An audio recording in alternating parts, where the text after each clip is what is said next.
ओम मंगलम भगवान विष्णु मंगलम गुरुदेव मंगलम पुण्यकाक्ष मंगलाय तनो हरि गुरु ब्रह्मा गुरु विष्णु गुरुदेवो महेश्वरा गुरु साक्षात् परब्रह्म तस्मै श्री गुरवे नमः। कपूर गौरम करुणावतारम संसार सारम भुजगेन्द्रहारम सदा वसंतम हृदयारविंदे भवम भवानी सहितम नमामि। हरे कृष्णा कृष्णा कृष्णा हरे हरे हरे राम राम राम हरे हरे। सूत जी कहते हैं कि महर्षियों महादेवी पार्वती ने इस प्रकार से एक बार भगवान शंकर से पूछा था कि प्रभु प्रभास की महिमा आप कृपा करके कहिए। तब भगवान शंकर ने कहा था कि देवी पूर्व काल में मैं ही स्पर्श लिंग रूप स्वरूप से विद्यमान था। उस समय कोई भी मनुष्य यहाँ पर मुझे नहीं जानता था। जब प्रलय के बाद महाकल्प का प्रारंभ होता है उस और ब्रह्मा का भी लय होकर नूतन ब्रह्मा की सृष्टि होती है, उस समय मेरे इस दिव्य लिंग का नाम भी बदलकर दूसरा हो जाता है। अब तक 6 ब्रह्मा बदल गए हैं और अब ये 7वें ब्रह्मा चल रहे हैं। इस समय जो प्रजापति ब्राह्मण हैं उनका नाम सतानंद है। हे देवेश्वरी, ये ब्रह्म जब 8 वर्ष के हुए तब से लेकर मेरे इस लिंग का नाम सोमनाथ से प्रसिद्ध हुआ। बीते हुए कल्पों में जो पहले ब्रह्म थे उनका नाम विरोचित था, उनके समय में इन सोमनाथ का नाम मृत्युंजय था। तत्पश्चात दूसरे कल्प में जब दूसरे ब्रह्मा जी हुए तो इसका नाम पद्मभ्यू रखा गया। देवी, उनके समय में मेरे इस लिंग का नाम काल अग्नि रुद्र भी था।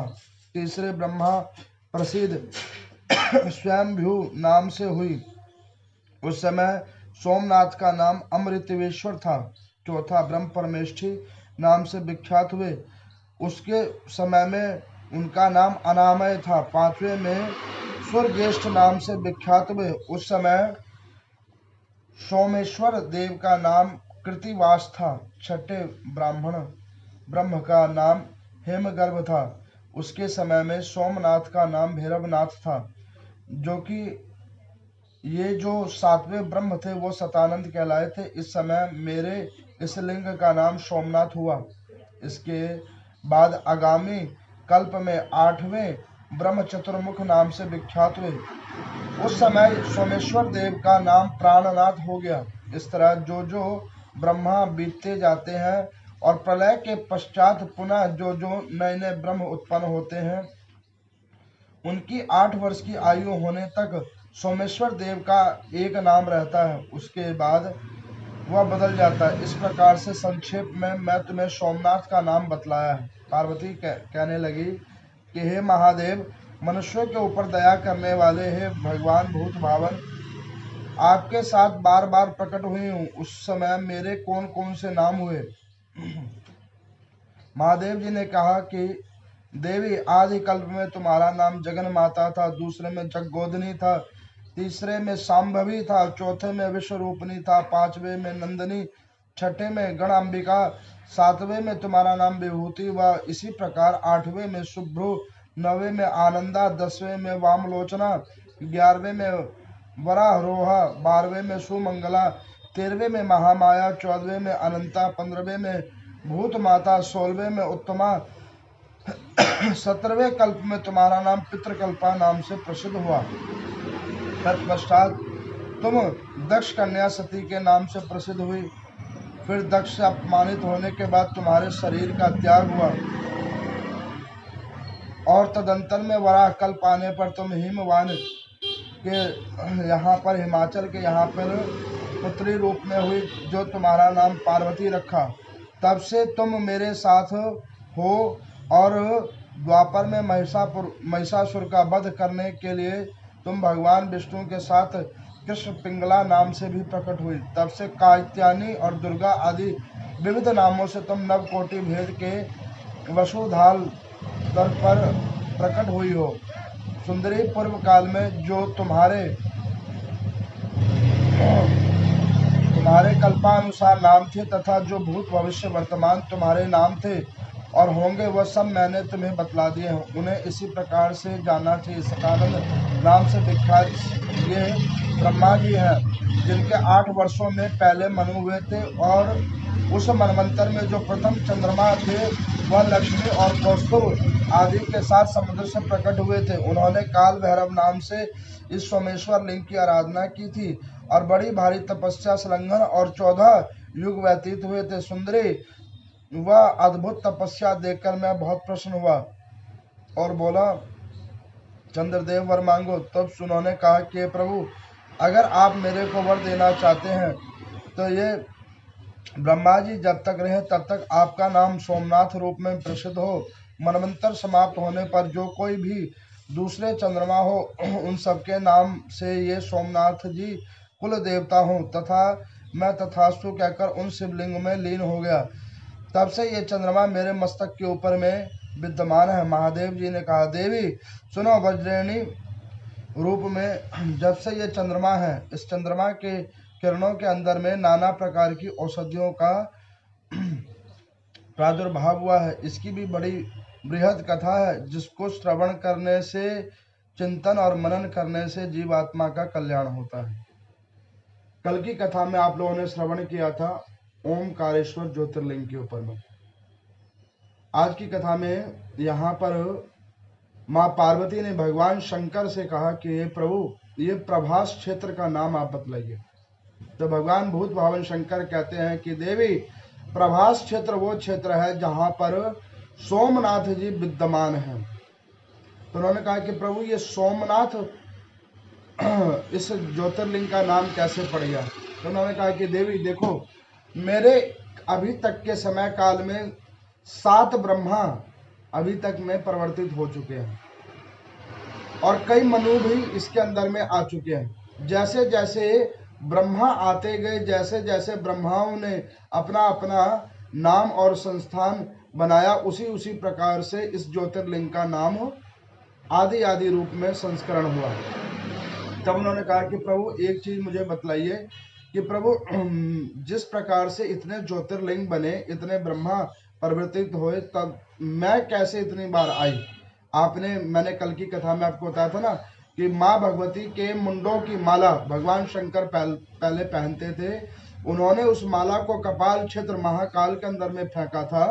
तो देवी ने पूछा था कि प्रभु, मेरे अब तक कितने अवतरण हो गए? तो भगवान शंकर, भूत भावन शंकर कहते हैं कि देवी, अब तक में तुम्हारे 16 अवतरण हुए पहले, जिसमें नाना प्रकार के युगों के साथ तुम्हारा अवतरण होता रहा और शरीर का विसर्जन होता रहा। नाना प्रकार से देवी तुम आती रही, जाती रही। उसके बाद में जैसे समय और कल्प बीता, तब 17वें अवतार में 7वें रूप में तुम दक्ष की कन्या बनी और सती तुम्हारा नाम हुआ, और 18वें में तुम हिमाचल की पुत्री बनकर हिमवान अथवा पार्वती के नाम से विख्यात हुई।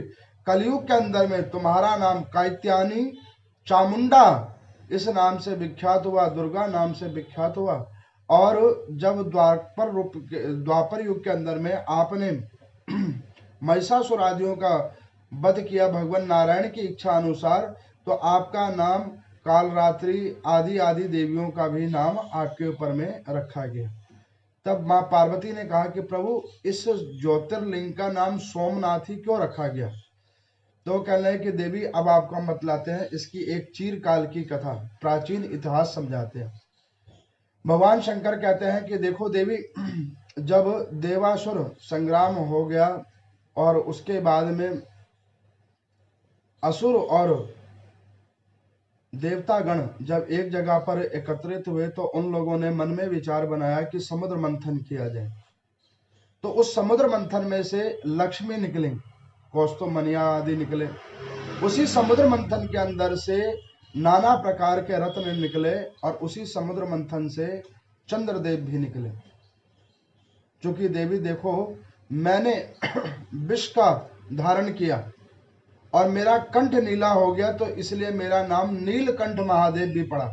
विष को धारण करने की वजह से मेरा नाम नीलकंठ महादेव भी हो गया।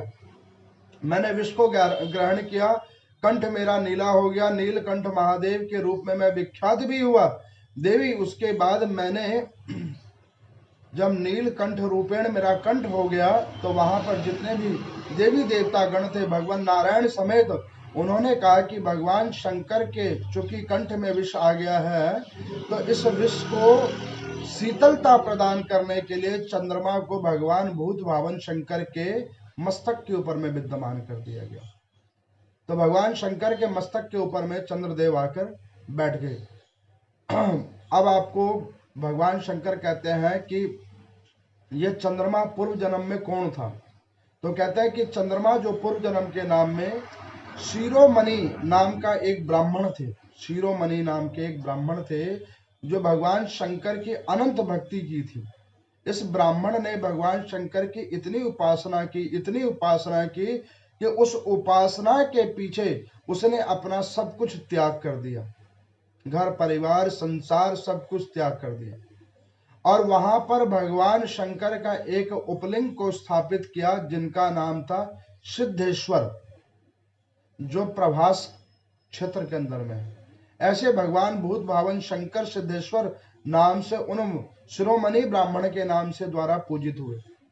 अब भगवान शंकर जब उन ब्राह्मण देवता के द्वारा नाना प्रकार से पूजित हुए और नाना प्रकारेण रूप से भगवान शंकर जब उनके भक्ति से प्रसन्न हुए तो भगवान शंकर ने उन्हें दर्शन दिया, और दर्शन देने के बाद उन्होंने कहा कि हे ब्राह्मण देवता, आप हमसे वर मांगे। तो उन ब्राह्मण देवता ने भगवान शंकर को कहा कि प्रभु, अगर आप मुझे कोई वर देना चाहते हैं और अगर आप मुझसे प्रसन्न हैं तो आप केवल और केवल मुझे एक वर दीजिए कि आप मुझे अपने साथ रख लीजिए, आप अपने शरीर का कोई अलंकार बना के मुझे रख लीजिए, आप अपने कैलाश पर्वत पे मेरे को कोई दास्य भाव बनाकर रख लीजिए। भगवान शंकर को उसकी ये विनित भाव सुनकर बड़ा आनंद हुआ। भगवान भूत भावन शंकर ने कहा कि ठीक है शिरोमणि, तुम्हारी वार्ता को सुनकर हमें बड़ा आनंद आया। तदंतर में तुम जब पृथ्वी के ऊपर में सूर्य नारायण भगवान प्रकट हो गए तो तुम चंद्रदेव के रूप में प्रकट हो गए, समुद्र से तुम्हारी उत्पत्ति होगी और तुम्हें हम अपने शरीर का अलंकार बनाएंगे, तुम्हें हम अपने मस्तक के ऊपर में धारण करेंगे।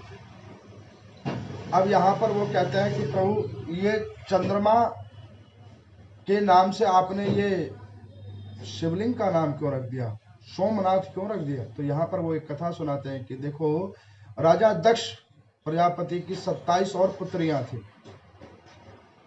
उस 27 की 27 पुत्रियों का विवाह उन्होंने चंद्रदेव के साथ किया था। चंद्रदेव के साथ क्यों किया था?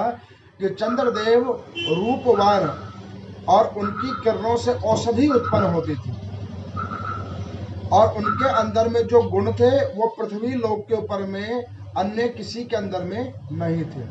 उन गुणों को ध्यान रखते हुए जो दक्ष प्रजापति थे उन्होंने अपनी 27 की 27 पुत्रियों का विवाह जो है सो चंद्रदेव के साथ कर दिया। लेकिन जो चंद्रदेव थे उनका स्नेह केवल और केवल रोहिणी नाम वाली कन्या से ज्यादा था। रोहिणी नाम वाली जो उनकी पत्नी थी उनसे उनका ज्यादा स्नेह था।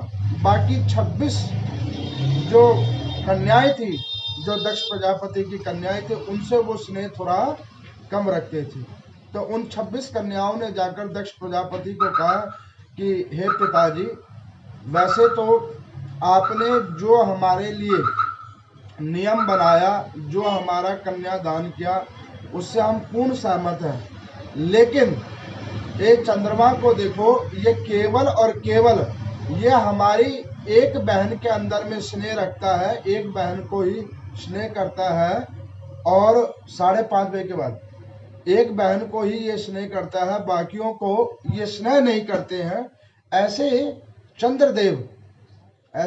चंद्रदेव जो औरों में निष्ठा रखते हैं और बहनों में रखते हैं, मेरे रोहिणी के अंदर रखते हैं और बहनों के अंदर में निष्ठा नहीं रखते, ऐसे चंद्रदेव का आप उन्हें बुलाकर समझाइए।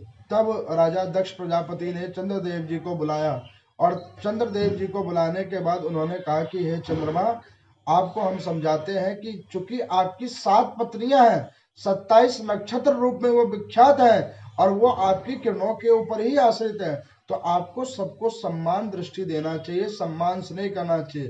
तो इसके ऊपर में अहंकार रूप में आकर चंद्रदेव ने दक्ष प्रजापति का जो है सो मजाक बनाया, उसके ऊपर में उन्होंने उनका मजाक उड़ाया और उन्होंने कहा कि मैंने तो तुम्हें नहीं कहा था कि सारी की सारी स्त्रियों का वर्ण, अपनी सारी की सारी कन्याओं का वर्ण मेरे साथ कर दो, तुमने अपनी इच्छा से कर दिया।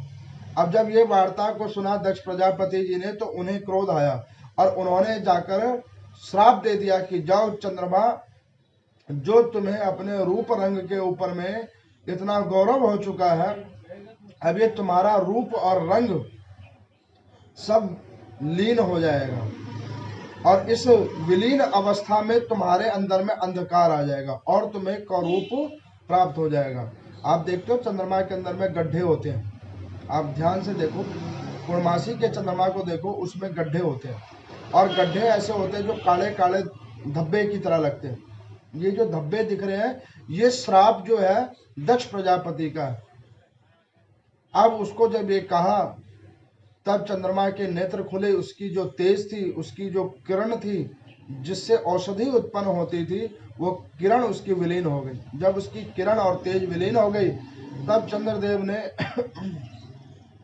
जाकर दक्ष प्रजापति को कहा कि हे पिताजी, आप मुझे क्षमा करिए, मैं आज के बाद अब अपनी सारी स्त्रियों में समान रूप से स्नेह करूंगा, उनका समान रूप से सम्मान करूंगा। कृपा करके अब आप मेरे इस पाप का विमोचन करने का कोई तरीका बतलाइए। तो यहाँ पर दक्ष प्रजापति को जब इस प्रकार से नाना प्रकार से उन्होंने निवेदन किया तो दक्ष प्रजापति को मन में करुणा जागृत हुई और उन्होंने कहा कि देखो, चूंकि एक बार मैंने भी अपराध किया था, तो अपराध का विमोचन और अपराध की शांति भगवान शंकर की आराधना से हुई थी, तो तुम भी जाओ भगवान शंकर की आराधना करो और भगवान शंकर की आराधना करो और भगवान शंकर तुम्हारी इस आराधना के ऊपर में मुक्त हो जाएंगे और जब वो उसके ऊपर प्रसन्न हो जाएंगे तो तुम्हारे को तुम्हारा पहले वाला रूप रंग और कल्प तुम्हें प्रदान कर देंगे। तो भगवान भूत भावन शंकर की उन्होंने जाकर प्रभास क्षेत्र के अंदर, प्रभास खंड के अंदर में जाकर चंद्रदेव ने जाकर भगवान शंकर की आराधना की है। भगवान शंकर की प्रभास क्षेत्र में आराधना की है और 6 महीने तक चंद्रदेव ने भगवान शंकर की आराधना की, एक गुफा और कंदरा के अंदर में बैठकर, जहां पर 27 के 27 नक्षत्र वहां पर विख्यात हुए। अब वो 27 नक्षत्र जब वहां पे हुए और उनके साथ मिलकर महामृत्युंजय का जाप हुआ है, उस मृत्युंजय का पाठ किया है। सोमनाथ जी का भी आपने कथा में सुना, एक नाम मृत्युंजय भी है। जो महामृत्युंजय का जो जाप है वो सोमनाथ क्षेत्र से उत्पन्न हुआ है। वो मृत्युंजय, उस ज्योतिर्लिंग का नाम भी मृत्युंजय था सोमनाथ जी का। तीसरे नंबर वाले ब्रह्मा जी ने उसका नामकरण मृत्युंजय भी किया हुआ है। अब ऐसे सोमनाथ भगवान की जब उन्होंने 6 माह तक आराधना की तो भगवान शंकर पुनः फिर प्रकट हुए। तो उन्होंने चंद्रदेव ने जाकर कहा कि प्रभु मेरी कल्याण करो, मेरी रक्षा करो। तो यहाँ पर सूजी से सारे ऋषिगणों ने पूछा कि प्रभु, जिस चंद्रमा को भगवान शंकर ने अपने मस्तक के ऊपर में बिठा दिया था, तो उसके अंदर में इतना दंभ कैसे आ गया जो उसने आज से अनैतिक पूर्ण कार्य किए।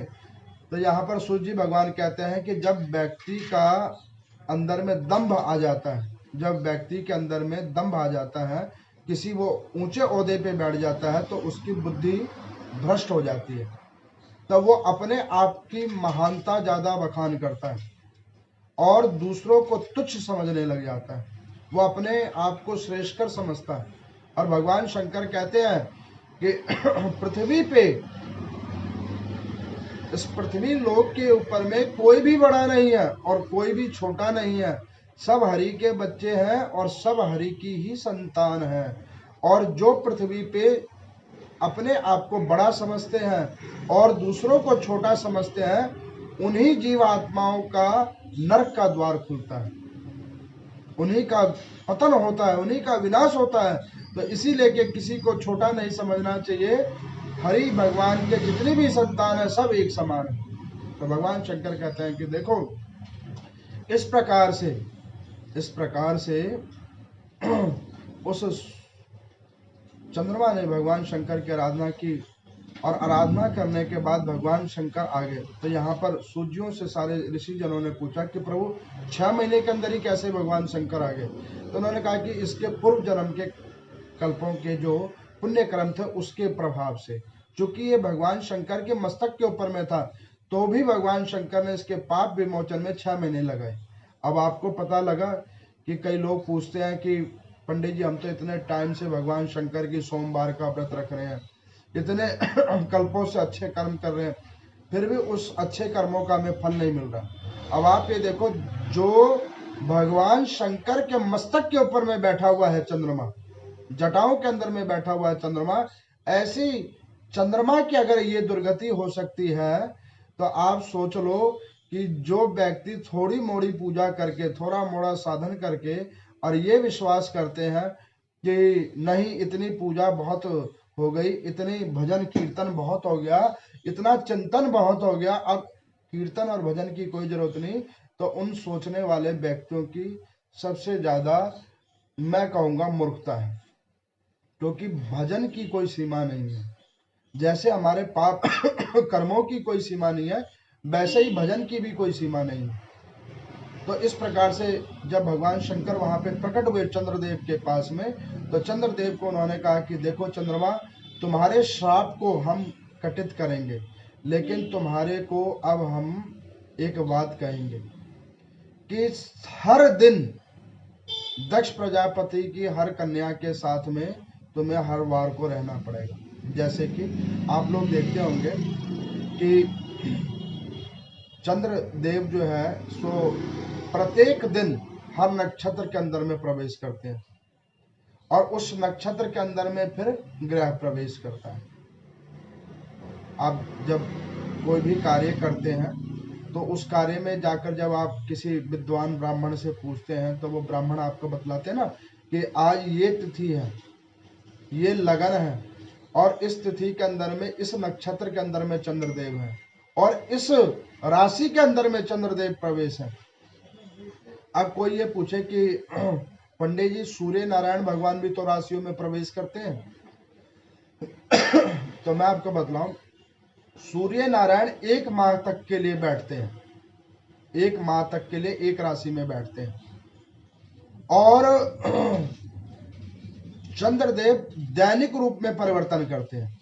जैसे आज किसी बच्चे का जन्म हुआ, तो मान के चलो आज के निमित्त में कुंभ राशि है, और कल उसी बच्चे की मान के चलो मीन हो जाएगी बच्चे का। तो हर दिन के हिसाब से ये नक्षत्र भी चेंज होते हैं और ग्रह भी चेंज होते हैं। तो भगवान शंकर ने कहा कि देखो चंद्रमा, कि पृथ्वी के ऊपर में आगे से तुम दक्ष प्रजापति के भी दिए हुए श्राप को हम सम्मान देते हैं, और तुम्हारे को एक आदेश देते हैं कि दैनिक रूप में रोज तुम्हें एक एक अपनी स्त्री के साथ में रहना पड़ेगा, हर एक स्त्री के साथ में तुम्हें रहना पड़ेगा, और हर एक स्त्री को एक दिन का पूरा समय देना पड़ेगा। जैसे 24 घंटे का एक दिन होता है, वैसे ही 24 घंटे का एक वार वो चंद्रदेव एक नक्षत्र को देते हैं, और नक्षत्र एक बार ग्रहों को देता है। ऐसे करके ये हमारे भूमंडल के ऊपर में चंद्रमा के द्वारा संचालित नक्षत्र हैं पृथ्वी के ऊपर में। तो भगवान शंकर जब इस प्रकार से उन्होंने कहा, तो चंद्रदेव ने कहा कि प्रभु मेरे को आपकी सारी बातें स्वीकार्य है, सारे चीजों को मैंने मान लिया, मैंने अपनी गलती भी मान ली, मैंने अपने अपराध को मान लिया कि प्रभु मैंने वाकई अज्ञानता में बहुत बड़ा अपराध किया, लेकिन अब आप मेरे ऊपर में एक कृपा कर दो। तो उन्होंने कहा क्या? कि मेरा नाम सोम है। सोम किसे कहते हैं? अमृत को। अच्छा, सोम चंद्रमा का भी एक नाम है। अब उस चंद्रदेव के जो नाम है, उस नाम के ऊपर में उन्होंने कहा कि प्रभु अगर आप मेरे ऊपर कृपा करना चाहते हो तो आप इतनी कृपा मेरे ऊपर कर दो कि अपना नाम मेरे नाम से जोड़ लो। आपने चूंकि मेरे को मस्तक पे स्थान दिया, ऐसे ही आप अपने अंदर भी मुझे एक स्थान दे दो। तो भगवान शंकर ने कहा कि देखो चंद्र, तुम्हें तो मैं पहले ही तुम्हारी आराधना से प्रसन्न होकर तुम्हें मैंने अपने मस्तक के ऊपर में, अपनी जटा के अंदर में तुम्हें स्थान दिया हुआ है, लेकिन तुम्हारे अंदर में दंभ आ गया था। उस दंभ के कारण तुम्हारी जगह हमने पृथ्वी लोक के ऊपर में कर दिया था, प्रभास क्षेत्र के अंदर में। जिस प्रभास क्षेत्र के अंदर में उन्होंने वास किया, उस माह का नाम भी माघ है, जो अभी आने वाली है। ग्रंथ में लिखा हुआ है 6 महीने का वैसे कल्प था, लेकिन जिसमें भगवान शंकर के दर्शन हुए दोबारा चंद्रदेव को, तो वो दर्शन हुए हैं माघ मास के अंदर में। तो माघ मास के पवित्र मास के अंदर में उस चंद्रदेव के इस पापों का विमोचन हुआ है। तो भगवान शंकर ने कहा कि ठीक है, तथास्तु, आज से तुम्हारा नाम को लेकर ये ज्योतिर्लिंग हो जाएगा कि चंद्रमा का जो नाथ हो वही सोमनाथ हो। जो चंद्रमा का नाथ है वही सोमनाथ है। आप देखते हो कि सोमवार कहते हैं ना, सोमवार, मंडे, सोमवार वास्तविकता में चंद्रदेव का दिन है, लेकिन भगवान शंकर ने उसके अपराधों को जब क्षमा कर दिया तो सोमवार को अपना वार बना दिया, अपने वार का नाम सोमवार रख दिया। आप देखते हो कि जो साप्ताहिक होता है उसमें सोम, जहां पे भी सोम नाम का शब्द है वहां पर चंद्रमा से उसका संबंध है। तो भगवान शंकर ने इस प्रकार से व्रतों की महिमा भी बतला रहे हैं। यहाँ पे सूर्य जी भगवान कहते हैं कि अब आपको मैं बताता हूं कि सोमवार की उत्पत्ति कैसे हुई। तो सोमवार व्रत की उत्पत्ति सर्वप्रथम चंद्रमा के द्वारा हुई, और चंद्रमा ने 16 कलाओं, चंद्रमा की 16 कलाएं हैं, उन 16 कला में उसने हर कला के लिए एक एक व्रत रखा, इसीलिए कि उसे कहते हैं 16 सोमवार का व्रत। अब आप लोगों को समझ में आया कि सोमवार का व्रत कैसे रखा जाता है, ये व्रत है। अब आपको बताता हूं, जब चंद्रमा ने अपनी 16 कला का ये व्रत किया तो उसके बाद में इस व्रत को दोबारा किसने किया, ये वार्ता सनत कुमार जियों से निमिष में बैठे हुए 88,000 ऋषियों ने पूछा कि प्रभु, ये जो 16 कलाओं में 16 व्रत जो रखे गए, उसके बाद उस व्रत को चंद्रमा के बाद किसने रखा। तो उन्होंने कहा कि इसके बाद, चंद्रदेव के बाद में इस व्रत को माता पार्वती ने रखा। भगवान शंकर की पूजा की, 16 सोमवार का व्रत रखा, और उस 16 सोमवार के व्रत रखने के पूर्ण रूप में 17वें पे भगवान शंकर का दर्शन हुआ, और उसके बाद में माँ पार्वती की कामना को सिद्ध किया। अब आपको मैं बतलाता हूं कि देखो, कई लोग ये कहते हैं कि पंडित जी हमने तो पता नहीं कितने सारे व्रत रख लिए। कई लोग व्रत रखते हैं, और लोग सोमवार के व्रत रखते हैं, खुले व्रत रखते हैं, और खुले व्रत जब रखते हैं सोमवार के, तो उसमें क्या होता है कि काउंटिंग ज्ञात नहीं होती। काउंटिंग कई लोग नहीं रखते, वो कभी करते हुए कभी छोड़ भी देते हैं। उसका और 16 सोमवार का दो अलग तरीका है। देखो, 16 सोमवार का व्रत होता है कामना के साथ, सकामना। भगवान शंकर और माँ पार्वती के आगे आपने कोई कामना रखी है, उसे 16 सोमवार व्रत कहा जाता है। इस व्रत को कैसे करना चाहिए उसका मैं आपको विधान बतलाता हूँ।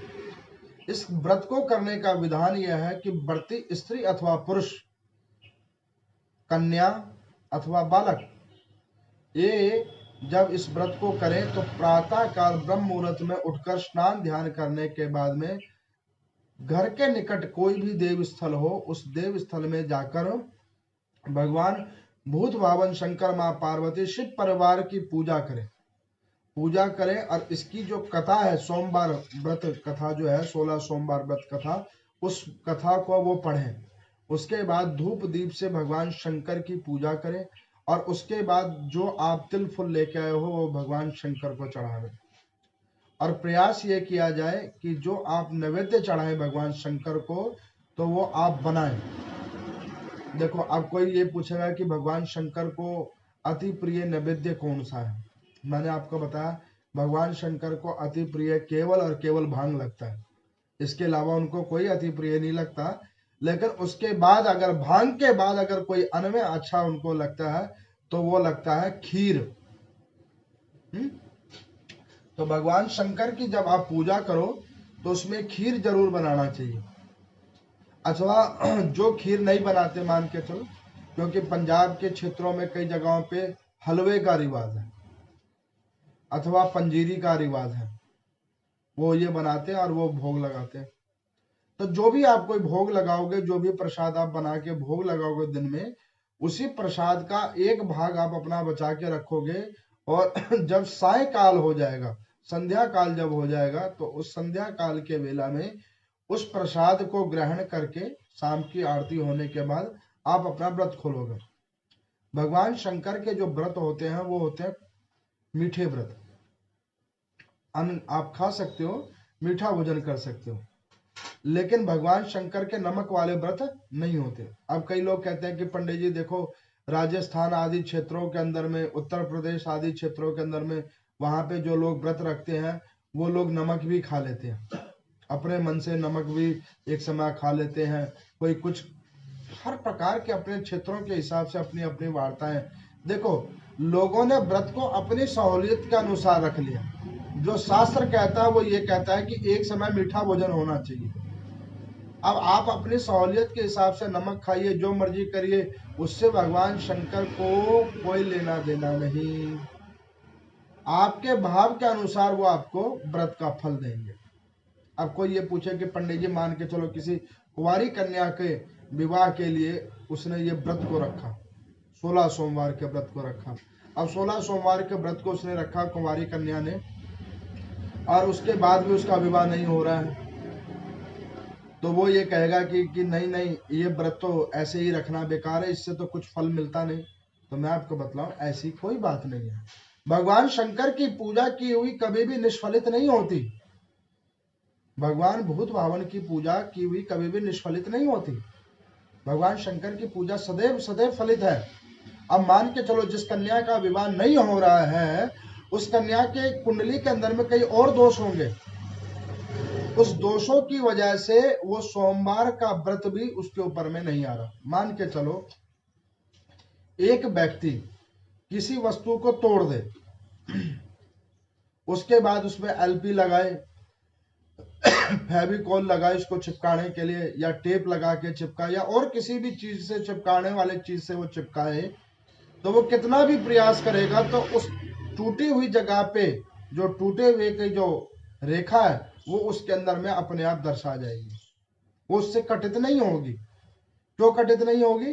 क्योंकि वो रेखा पहले ही दिख रही है। टूटी हुई रेखा तो दिखेगी दिखेगी। उसी प्रकार से किए हुए हमारे कर्मों का फल तो हमें भोगना ही पड़ेगा।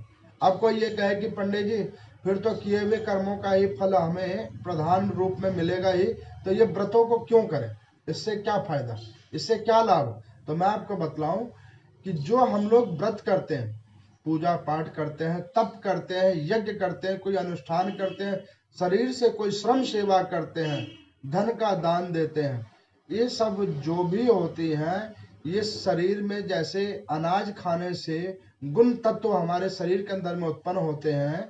आप देखते हो एक रोटी सब्जी को खाने, अन्न सात्विक भोजन को खाने से वो शरीर के अंदर में जल की मात्रा भी उत्पन्न करता है, शक्ति कोष को भी उत्पन्न करता है, रक्त को भी उत्पन्न करता है, और शरीर के अंदर में कई ऐसे रक्षक कीटाणुओं को भी उत्पन्न करता है केवल अनाज के भक्षण करने से। अब कोई ये सोचे कि नहीं, हम जो है सो जल की भी सुई ले लें और अनाज के जो और तत्व हैं उसकी भी हम लोग सुई ले लें, खाली ब्लड चढ़ा लें, और कई चीज़ों की हम जैसे प्लेटलेट्स चढ़ा लें और उससे हमारा शरीर चल जाएगा, हम स्वस्थ हो जाएंगे। तो ऐसे शरीर स्वस्थ नहीं होगा, वो तो इमरजेंसी के इलाज है। उसी प्रकार से जो भगवान की हम पूजन साधन करते हैं, ये पूजन साधन जो है वो हमारा एक जो जीवन का जीने की एक शैली का रूप बना हुआ है। उस शैली के रूप के अंदर में जीव आत्मा को अपने कर्मों के अनुसार, जैसे हम भोजन दैनिक रूप पे करते हैं, अपने दैनिक चर्चा में उसका स्थान दिया हुआ, भोजन की प्राथमिकता दी हुई है, उसी प्रकार से हमें दैनिक रूप पे साधना, उपासना, तप, व्रत आदियों को करना चाहिए, जिससे हमारे इस काल के जो ये शरीर से किए हुए क्रम रूप में जो हमारे कर्म है, उसमें धीरे धीरे धीरे धीरे उसकी गणनाएं कटित हों।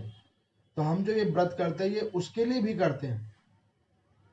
तो इस प्रकार से 16 सोमवार का व्रत करने के बाद में 17वें पे इसका उद्यापन होता है।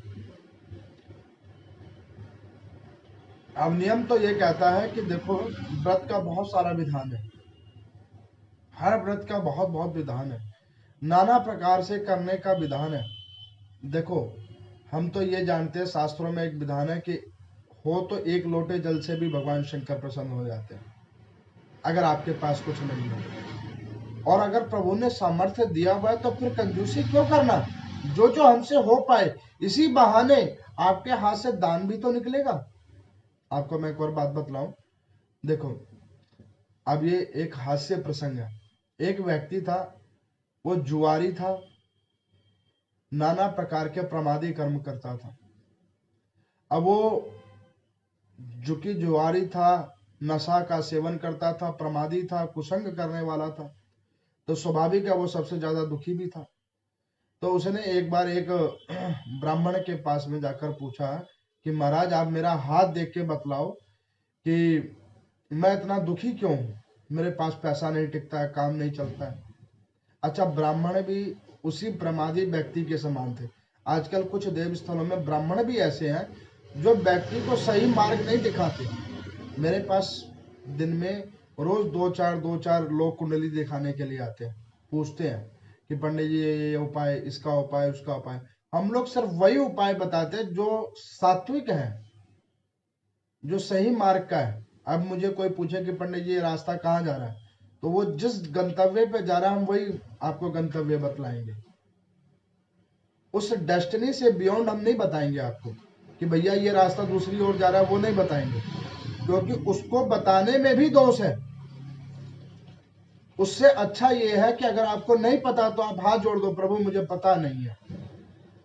और इसमें होगा क्या, कई यही तो कहेंगे इन्हें पता नहीं है, लेकिन ये नहीं पता है वो ज्यादा श्रेष्ठकर है, क्योंकि बताने के बाद उसका कोई फल ना मिलना और उससे उस व्यक्ति के अंदर में दुर्भाव आना, वो इससे कई गुना बेकार है।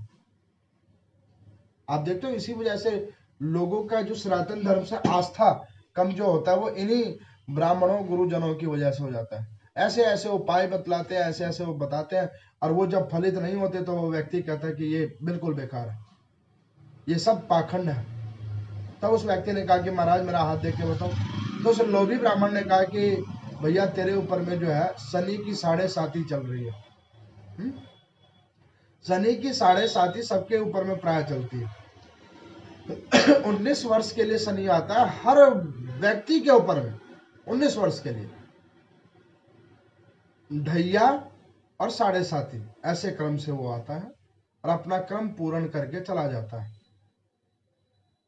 अब कोई ये कहेगा कि पंडित जी ऐसे तो जब 7.5 आएगी तब तो सब बर्बाद हो जाते हैं। मैं कह नहीं, सब बर्बाद नहीं होते। बर्बाद इसलिए नहीं होते सब, क्योंकि सारे ग्रह सब प्रकार से हैं।